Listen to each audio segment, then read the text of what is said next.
Hello students, मेरा नाम है साधव और आप देख रहे हो सात्विक स्टडी। स्टूडेंट्स, आज की इस वीडियो में हम देखने वाले हैं इसी चैप्टर का लेक्चर नंबर 51।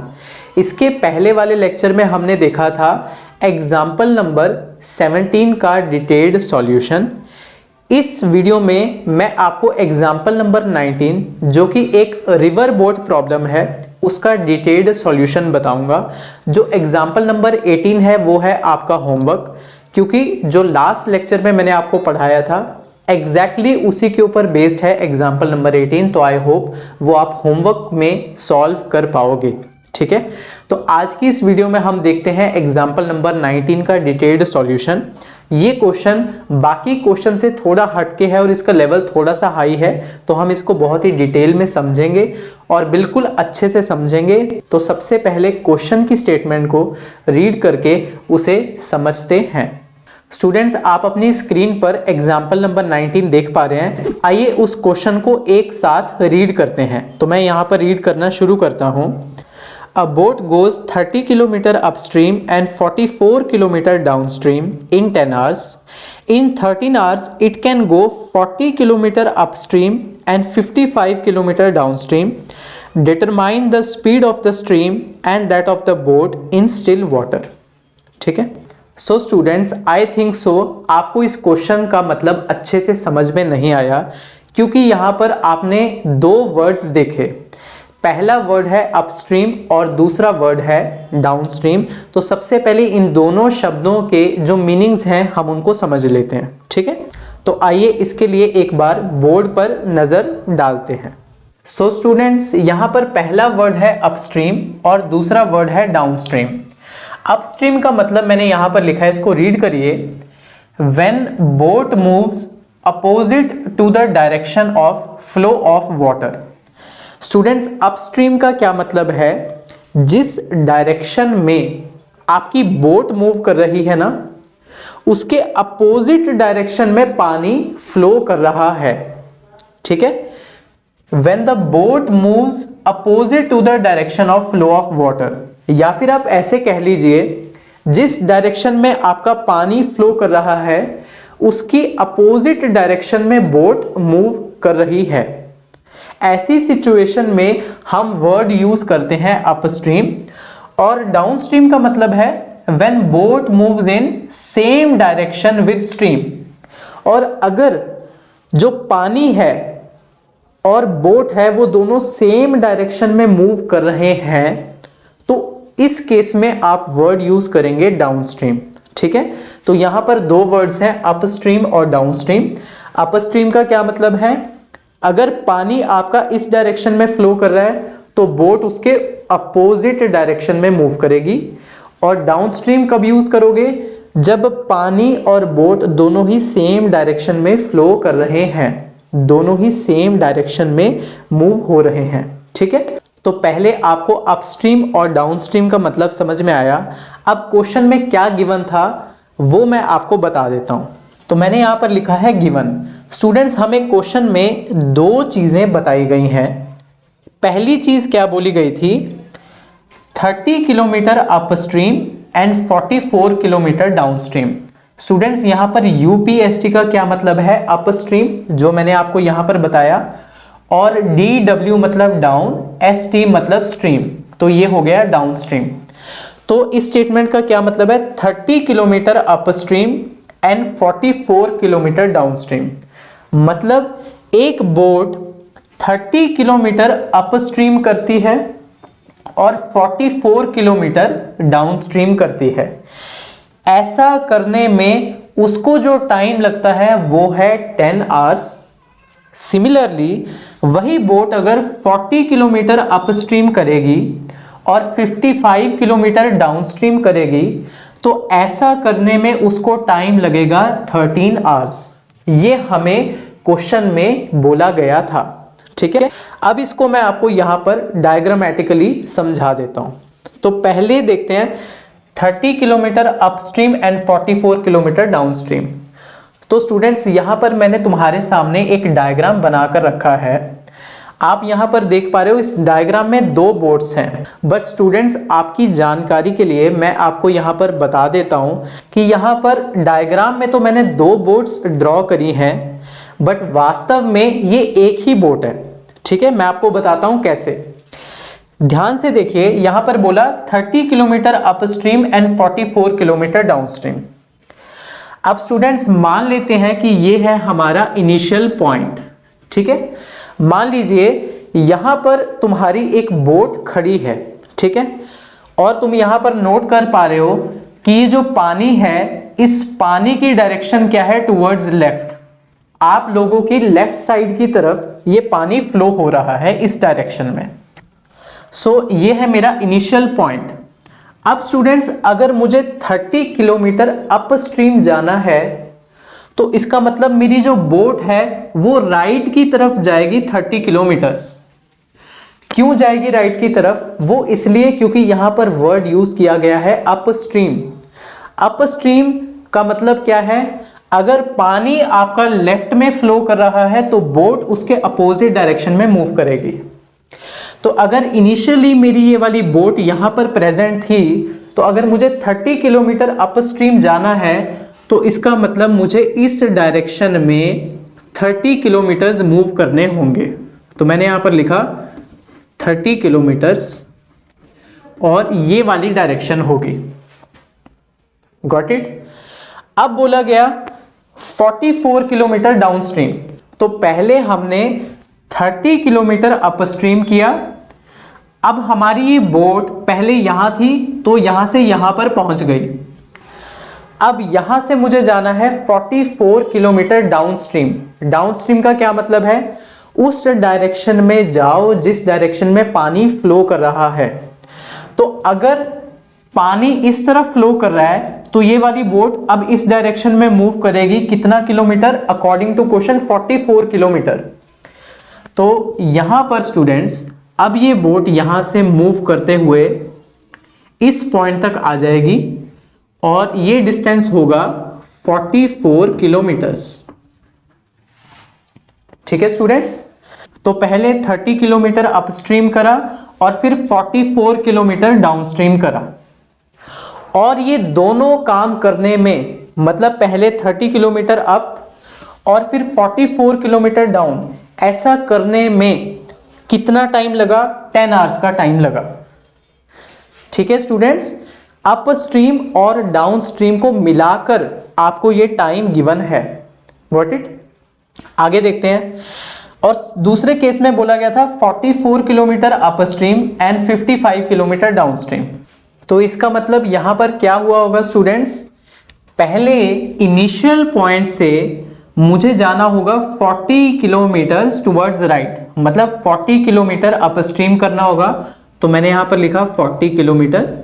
यहां पर मुझे बोला गया था 40 किलोमीटर अपस्ट्रीम, तो 40 किलोमीटर्स में गया अपस्ट्रीम, मतलब पानी के बहाव की उल्टी डायरेक्शन में। ठीक है, और फिर बोला गया 55 किलोमीटर डाउन। अब जब आप यहां पर पहुंच गए तो डाउनस्ट्रीम जाने के लिए आपको टुवर्ड्स लेफ्ट जाना होगा। और कितने किलोमीटर जाना है हमें? 55। तो यहां पर मैंने लिख दिया 55 किलोमीटर डाउनस्ट्रीम। ये है 40 किलोमीटर अपस्ट्रीम और ये है 55 किलोमीटर डाउनस्ट्रीम। ऐसा करने के लिए उसे कितना टाइम लगा? 13 आवर्स का टाइम लगा। तो यहां से लेकर यहां तक आने के लिए कितना टाइम लगा? 13 आवर्स। सो अब हमें क्या फाइंड करना है स्टूडेंट्स? हमें फाइंड करनी है ये दो चीजें। तो मैंने यहां पर लिखा टू फाइंड। पहले तो हमें स्पीड ऑफ बोट फाइंड करनी है। ये जो बोट है इसकी ओरिजिनल स्पीड मुझे फाइंड करनी है। ओरिजिनल स्पीड का मतलब speed of boat in still water. ठीक है, speed of boat in still water. अब आप में से कई स्टूडेंट्स ये सोच रहे होंगे कि यहां पर स्टिल वाटर बोलने की क्या जरूरत थी। स्टूडेंट्स आप यहां पर थोड़ा सोचिए, अगर ये बोट मूव कर रही है और पानी इस डायरेक्शन में फ्लो कर रहा है, तो जो पानी है वो बोट की ओरिजिनल स्पीड को क्या करेगा? अफेक्ट करेगा। वो उसकी ओरिजिनल स्पीड को क्या करेगा स्टूडेंट्स? इम्पैक्ट करेगा। आप खुद सोचिए स्टूडेंट्स, एक ऐसी लेक है जहां पर स्टिल वाटर है, मतलब वहां पर पानी फ्लो नहीं कर रहा, तो उस सिचुएशन में जो बोट वहां पर चल रही होगी उसकी स्पीड पर पानी का कोई भी अफेक्ट नहीं पड़ेगा, क्योंकि पानी तो स्टिल है, स्टैटिक है। बोट अपनी ओरिजिनल स्पीड से मूव करेगी। बट यहां पर क्या हो रहा है, क्योंकि आप देख पा रहे हो पानी लेफ्ट की तरफ फ्लो कर रहा है, तो अगर बोट इस डायरेक्शन में मूव कर रही है अपस्ट्रीम के केस में, और पानी इस डायरेक्शन में मूव करेगा, तो नेचुरली इसकी जो स्पीड है वो कम हो जाएगी। क्योंकि अगर बोट इस डायरेक्शन में जा रही है और पानी उल्टी डायरेक्शन में आ रहा है, तो बोट की स्पीड क्या हो जाएगी, रिड्यूस हो जाएगी। और अगर यहां पर बोट भी इस डायरेक्शन में मूव कर रही है, पानी भी इसी डायरेक्शन में मूव कर रहा है, तो बोट की स्पीड क्या होगी, बढ़ जाएगी। ठीक है, तो यहां पर इन्होंने जो पूछा है वो है speed of boat in still water. Speed of boat in still water का मतलब है बोट की अपनी original speed irrespective of the flow of water. ठीक है, तो एक तो आपको ये फाइंड करनी है जो बोट की अपनी स्पीड है, ओरिजिनल स्पीड है, या कह लीजिए speed of boat in still water आपको फाइंड करनी है। और दूसरा क्या आपको फाइंड करना है, स्पीड ऑफ स्ट्रीम, मतलब ये जो पानी इस डायरेक्शन में फ्लो कर रहा है ये किस स्पीड से फ्लो कर रहा है, ये भी आपको फाइंड करना है। ठीक है, सो स्टूडेंट्स, इन दोनों चीजों को फाइंड करने के लिए हमें सबसे पहले कुछ अजम्पशंस करने होंगे। तो जैसा कि आपको पता है speed of boat in still water पूछी है, मुझे नहीं पता ये क्या स्पीड है, तो मैं इसको आगे चल के x किलोमीटर पर आवर मान लूंगा, और स्पीड ऑफ स्ट्रीम को मैं यहां पर मान लूंगा y किलोमीटर पर आवर। ठीक है, सो इसको देखेंगे अब हम नेक्स्ट स्लाइड में। सो स्टूडेंट्स, जैसा कि लास्ट स्लाइड में मैंने तुम्हें बोला था कि हम बोट की जो ओरिजिनल स्पीड है, मतलब पानी के फ्लो से अफेक्ट हुए बिना स्टिल वाटर वाली जो स्पीड है, जो बोट की अपनी ओरिजिनल स्पीड है, उसको हम मानेंगे x किलोमीटर पर आवर, और जो पानी का फ्लो है मतलब स्पीड ऑफ स्ट्रीम, उसको हम मान लेंगे y kilometre per our. So students, यही दो चीजें मैंने यहां पर आपके सामने लिखी हैं। Let speed of boat is equal to x kilometre per hour, speed of stream भी y किलोमीटर पर आवर। ये जो बोट है इसकी जो अपनी स्पीड है पानी से अफेक्ट हुए बिना वाली, वो हमने मान ली x किलोमीटर पर आवर, मतलब स्टिल वाटर वाली, और जो पानी फ्लो हो रहा है उसकी अलग से स्पीड हमने मान ली y किलोमीटर पर आवर। ठीक है, अब आगे देखते हैं मैंने क्या लिखा। Now speed of boat down stream is equal to x plus y kilometre per hour. अब स्टूडेंट्स, जब भी मैं बात करूंगा डाउन स्ट्रीम की, तो आपकी नजर इस बोट के ऊपर जानी चाहिए, और जब भी मैं अप स्ट्रीम की बात करूंगा तो आपकी नजर इस बोट पर जानी चाहिए। ऐसा क्यों, ये आपको ऑलरेडी पता है, क्योंकि ये वाली जो बोट है ये अप स्ट्रीम कर रही है और ये वाली बोट डाउन स्ट्रीम कर रही है। ठीक है स्टूडेंट्स, सो स्टूडेंट्स, सबसे पहले मैं डाउन स्ट्रीम वाला केस ले लेता हूं। ठीक है, तो अगर मैं डाउन स्ट्रीम की बात कर रहा हूं तो आपका सारा फोकस अब ये वाली बोट के ऊपर आना चाहिए।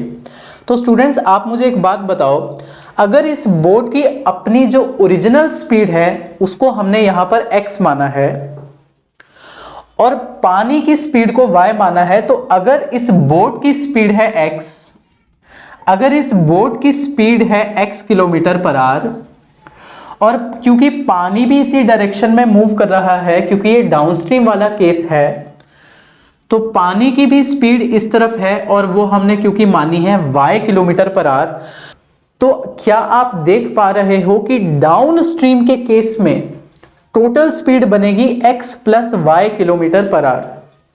क्या आप इसको इमेजिन कर पा रहे हैं स्टूडेंट्स? बोट x स्पीड से इधर मूव कर रही है, पानी y स्पीड से इधर मूव कर रहा है, तो टोटल स्पीड डाउन स्ट्रीम वाले केस में क्या बन जाएगी?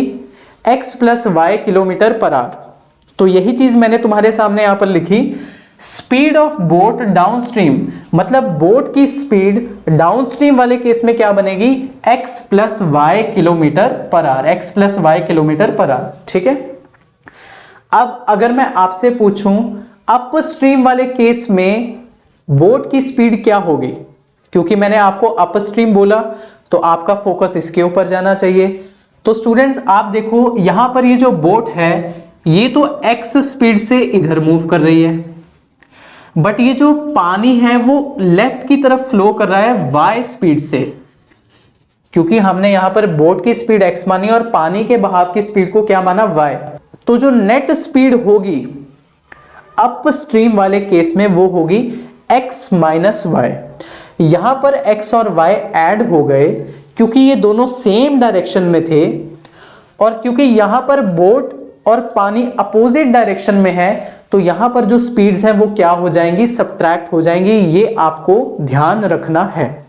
तो यहां पर मैंने लिखा speed of boat in case of up stream कितनी आ जाएगी? x minus y kilometre per hour. ठीक है स्टूडेंट्स, अब आपके मन में ये डाउट आ रहा होगा कि यहां पर हमने x माइनस वाई करा, y माइनस एक्स क्यों नहीं करा? ठीक है, तो इसका जवाब सुनिए स्टूडेंट्स। सबसे पहली बात, ये जो आप यहां पर स्पीड निकाल रहे हो अप स्ट्रीम के केस में, तो स्पीड हमेशा पॉजिटिव आती है। ठीक है ना, हम अपनी जनरल लाइफ में भी यही बोलते हैं कि वो गाड़ी 60 की स्पीड से जा रही है या वो साइकिल 20 किलोमीटर पर आवर की स्पीड से जा रही है, तो इसका मतलब क्या है? जो स्पीड है वो क्या है? एक पॉजिटिव वैल्यू है। ठीक है, तो अगर मैंने यहां पर x माइनस वाई करा है तो ये ऑब्वियसली स्पीड है, तो स्पीड क्या होगी स्टूडेंट्स? पॉजिटिव होगी। और पॉजिटिव तभी हो सकती है जब x की वैल्यू बड़ी हो और y की वैल्यू छोटी हो। तभी तो जब आप बड़ी वैल्यू में से छोटी वैल्यू सब्ट्रैक्ट करोगे तो जो आंसर आएगा वो पॉजिटिव होगा। ठीक है, जैसे तुम्हें मैंने बोला कि ये जो बोट है इसकी स्पीड है x और पानी की स्पीड है y, तो थोड़ी देर के लिए अगर मैं बोट की स्पीड को 10 मान लूं, 10 किलोमीटर पर आवर, और पानी की स्पीड को मैं 2 किलोमीटर पर आवर मान लूं, तो जब आप 10 माइनस 2 करोगे तो आपको क्या मिलेगा? 8 मिलेगा, और वो पॉजिटिव है। बट स्टूडेंट्स आप y माइनस एक्स नहीं कर सकते। वो इसलिए नहीं कर सकते क्योंकि अगर आप y माइनस एक्स करते हो तो इस केस में भी आपको जो आंसर चाहिए होगा वो तो पॉजिटिव चाहिए होगा ना, क्योंकि वो तो स्पीड है। तो इसका मतलब क्या हुआ? अगर आप y माइनस एक्स करोगे तो y को बड़ा होना होगा और x को छोटा। तो अगर y की वैल्यू बड़ी होगी, x की वैल्यू छोटी होगी, मतलब बोट की स्पीड कम है, पानी की स्पीड ज्यादा हो गई, तो पानी उसके ऊपर फोर्स लगाएगा और वो बोट इस डायरेक्शन में मूव करना स्टार्ट कर जाएगी। क्योंकि अगर तुम बोट की स्पीड कम मानोगे और पानी की स्पीड ज्यादा होगी तो जो पानी होगा वो बोट को उल्टी दिशा में बहाकर ले जाएगा। बट ये बोट तो इधर जा रही है, इधर जाने का मतलब है बोट की स्पीड ज्यादा होगी और पानी की जो स्पीड है वो कम होगी। और बोट की स्पीड ज्यादा होगी, पानी की स्पीड कम होगी, तो जब आप x माइनस वाई करोगे तो आपके पास आंसर आएगा पॉजिटिव। y माइनस एक्स आप नहीं कर सकते, क्योंकि अगर तुम y माइनस एक्स करोगे तो y की वैल्यू को बड़ा होना होगा, x की वैल्यू को छोटा होना होगा, और ऐसा करने से ये बोट अप स्ट्रीम नहीं कर पाएगी, डाउन स्ट्रीम कर पाएगी। But this is not the case, ये तो अप स्ट्रीम कर रही है। आई होप कि ये एक्सप्लेनेशन आपको समझ में आया होगा। बट फिलहाल के लिए आप इसको ऐसा मानकर चलिए, यहां पर डाउन स्ट्रीम के केस में हुआ x प्लस वाई, क्योंकि दोनों सेम डायरेक्शन में थे, और अप स्ट्रीम के केस में क्या होगा? x minus y. यहां x प्लस वाई होगा और यहां x माइनस वाई होगा। y माइनस एक्स क्यों नहीं होगा ये आपको मैंने बहुत डिटेल में अभी बता दिया। ठीक है, सो यहां पर मैंने लिखा x minus y kilometre per hour. अब स्टूडेंट्स हमें एक और चीज पता होनी चाहिए, वो है टाइम टेकन किसके बराबर होता है? डिस्टेंस ट्रेवल्ड अपॉन स्पीड के। मतलब किसी ने कितना डिस्टेंस ट्रेवल करा, अगर आप उसको डिवाइड कर दोगे उसकी स्पीड से तो आपको पता चल जाएगा कि उसे वो डिस्टेंस ट्रेवल करने में कितना टाइम लगा। ठीक है, टाइम टेकन अगर आपको निकालना है तो किसके बराबर होता है टाइम टेकन? कैसे निकालोगे? डिस्टेंस को स्पीड से डिवाइड कर दोगे तो आपको टाइम पता चल जाएगा। ये आपको पता होना चाहिए। Got it? सो इस इक्वेशन को स्टूडेंट्स मैंने यहां पर स्टार से डिनोट कर दिया। अब स्टूडेंट्स फर्स्ट केस में हमें क्या बोला गया था कि एक बोट 30 किलोमीटर अपस्ट्रीम करती है और 44 किलोमीटर डाउनस्ट्रीम करती है, और ऐसा करने में उसको कितना टाइम लगता है? 10 आवर्स का टाइम लगता है। ठीक है, तो यहां पर देखिए, तो स्टूडेंट्स अपस्ट्रीम वाले केस में डिस्टेंस कितना ट्रैवल हुआ? 30 किलोमीटर। तो यहां पर मैंने लिखा 30 डिवाइडेड बाय अपस्ट्रीम के केस में बोट की speed.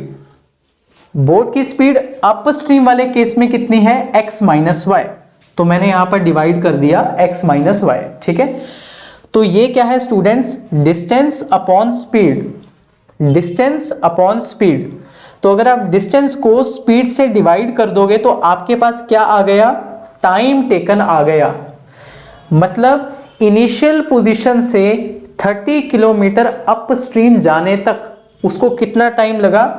30 upon x minus y. Got it?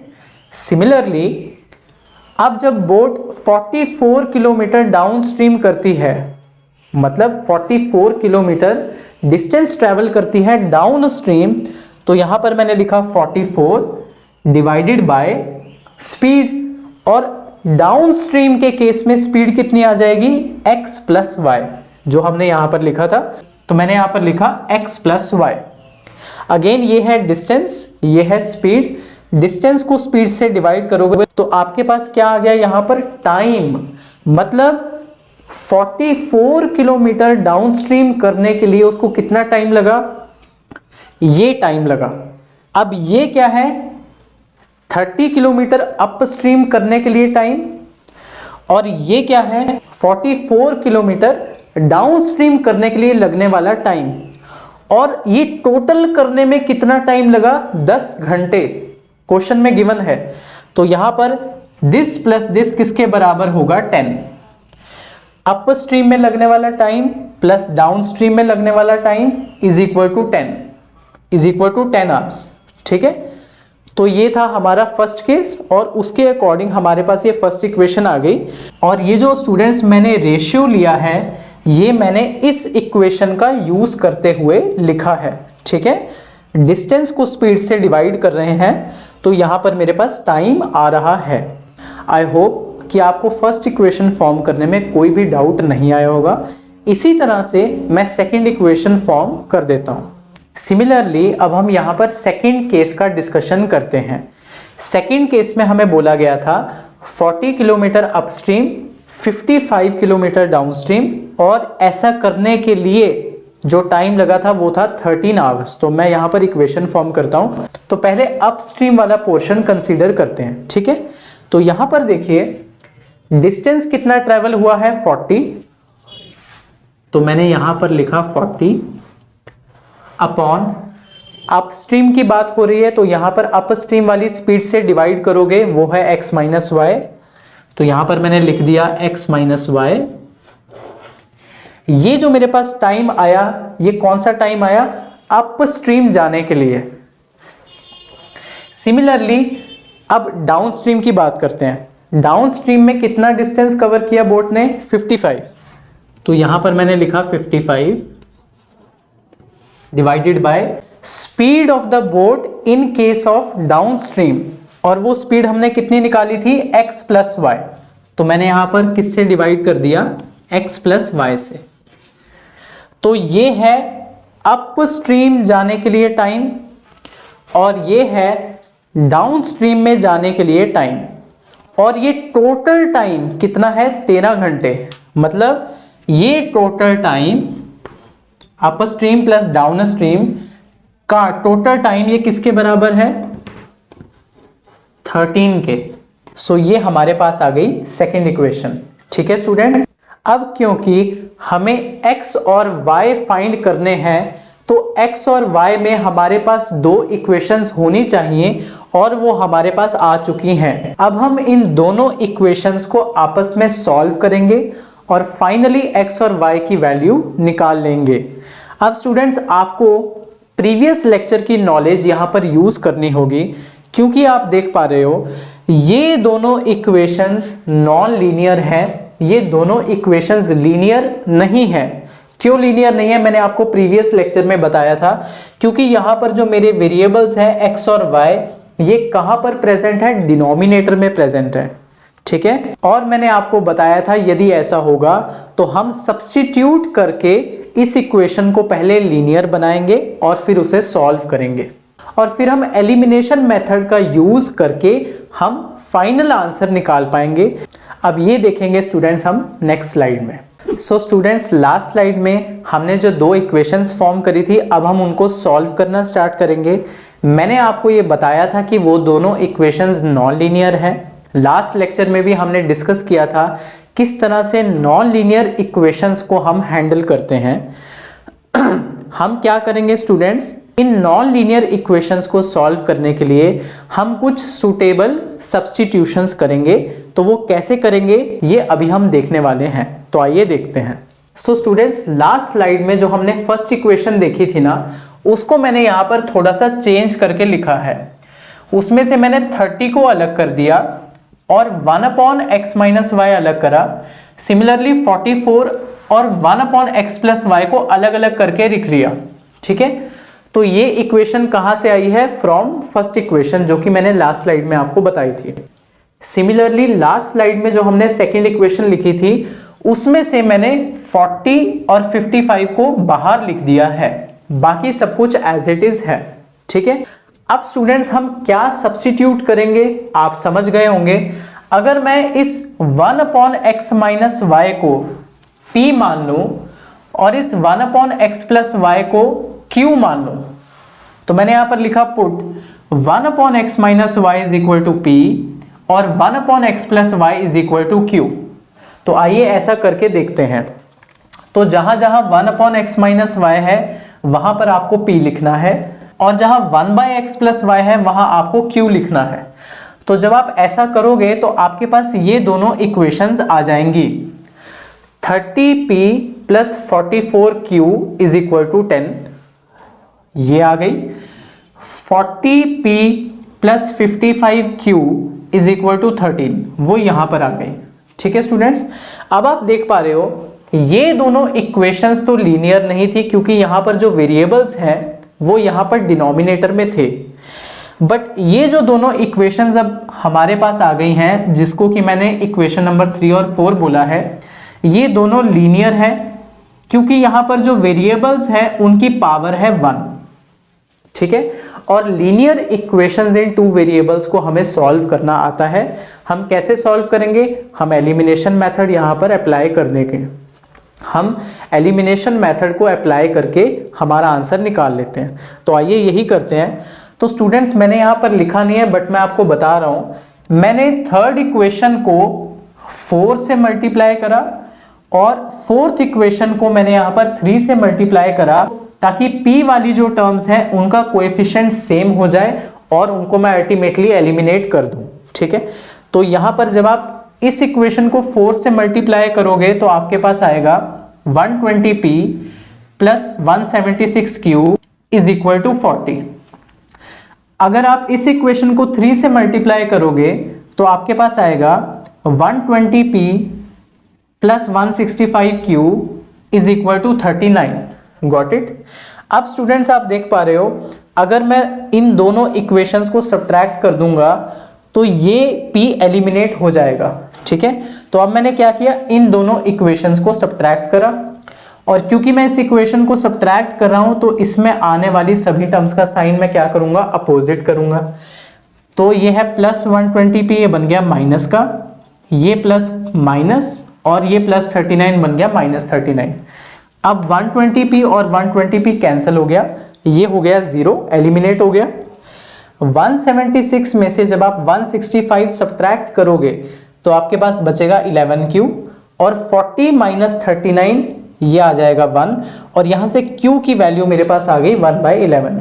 तो हमारे पास एक वेरिएबल की वैल्यू आ गई दूसरे वेरिएबल की वैल्यू निकालने के लिए हम क्या करेंगे, इस q की वैल्यू को इन दोनों में से किसी भी एक इक्वेशन में पुट कर देंगे, जैसा कि हम अभी तक एलिमिनेशन मेथड में करते आ रहे थे। तो आइए करते हैं। सपोज मैं इस q की वैल्यू को इस थर्ड इक्वेशन में पुट करता हूं, तो मेरे पास क्या आएगा, 30p + 44, q की जगह पर आ गया उसकी वैल्यू 1/11 = 10, और यहां से आप p की वैल्यू निकाल लोगे 1/5। कैसे आई, यहां पर 11 से 44 कैंसिल हो जाएगा 4 पर, जब ये 4 RHS पर जाएगा तो बनेगा -4, 10 - 4 हो जाएगा 6, और p की वैल्यू कितनी आ जाएगी, 6/30। सिंप्लीफाई करने पर आपके पास p की वैल्यू आ जाएगी 1/5। अब स्टूडेंट्स हमारे पास यहाँ पर p और q की वैल्यूज आ चुकी हैं, बट ये हमारा फाइनल आंसर नहीं है। क्यों नहीं है, वो इसलिए क्योंकि हमें तो x और y की वैल्यू निकालनी थी। अभी तो केवल p और q की ही वैल्यू आई है, तो अब हम x और y कैसे निकालेंगे, ये देखिए। हमें पता है कि 1/x - y p के बराबर है और 1/x + y q के बराबर है। तो मैंने यहां पर लिखा 1/x - y किसके बराबर है, p के, और p की वैल्यू मेरे पास आ चुकी है 1/5। अगर आप यहां पर क्रॉस मल्टीप्लाई करोगे तो x - y की वैल्यू आ जाएगी 5 के बराबर। मान लेते हैं ये है equation number 5। Similarly 1/x + y किसके बराबर था, q के, तो मैंने यहां पर लिखा 1/x + y = q। q की जगह पर मैंने q की वैल्यू को लिख दिया जो कि है 1/11। यहां पर भी अगर आप क्रॉस मल्टीप्लाई करोगे तो मेरे पास एक और इक्वेशन आ गई x और y में। मान लेते हैं कि यह है 6th इक्वेशन। अब स्टूडेंट्स हमारे पास दोबारा से x और y में दो इक्वेशंस आ गई हैं, बट इस समय ये दोनों इक्वेशंस क्या हैं, लीनियर हैं। तो लीनियर इक्वेशंस को तो हमें सॉल्व करना आता ही है। हम यहाँ पर सिंपली इन दोनों को ऐड कर देंगे, तो यहाँ पर -y से +y हो जाएगा कैंसल आउट, और मेरे पास x की वैल्यू आ जाएगी। तो मैंने यहाँ पर लिखा एडिंग 5 and 6। तो यहाँ पर देखिए ये है हमारी 5th इक्वेशन, ये है हमारी 6th इक्वेशन। क्योंकि मुझे इन दोनों को ऐड करना है तो इस बार मैं इन तीनों टर्म्स का जो साइन है वो अपोजिट नहीं करूंगा, क्योंकि एडिशन में साइन चेंज नहीं होता। तो सिंपली ऐड कर दो, x + x हो जाएगा 2x, -y से +y कैंसिल आउट हो जाएगा, और 5 + 11 आ जाएगा 16। तो यहां से x की वैल्यू मेरे पास कितनी आ जाएगी, 16/2, मतलब x की वैल्यू आ जाएगी 8।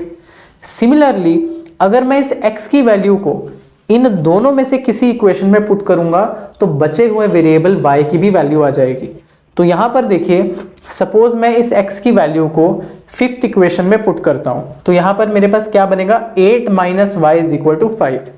तो देयरफॉर 8 - y = 5। सो मेरे पास यहां पर y की क्या वैल्यू आ गई, 3 आ गई। और स्टूडेंट्स यही हमें रिक्वायर्ड भी थे, हमें x और y की ही तो वैल्यू निकालनी थी। So speed of boat in still water, जो कि हमने x से डिनोट करा था स्टार्टिंग में, और उस x की वैल्यू हमारे पास आ चुकी है 8 km/h, और स्पीड ऑफ स्ट्रीम जिसको हमने y से डिनोट किया था उसकी वैल्यू हमारे पास आ चुकी है 3 km/h। तो यही हमारा क्या है स्टूडेंट्स, फाइनल आंसर। सो ये था रिवर बोट प्रॉब्लम का डिटेल्ड सॉल्यूशन। आई होप आपको हर एक चीज़ बहुत अच्छे से समझ में आई होगी। अगर आपको कोई भी डाउट है तो आप इस वीडियो को एक बार दोबारा से रिवाइंड करके भी देख सकते हो, no problems at all. And अगर आपको कोई भी डाउट आता है फिर भी तो आप नीचे कमेंट सेक्शन में मुझे बताना, definitely I will try to help you out. So आज की इस वीडियो में इतना ही। अब मैं आपसे मिलूंगा नेक्स्ट वीडियो में। Till then take care.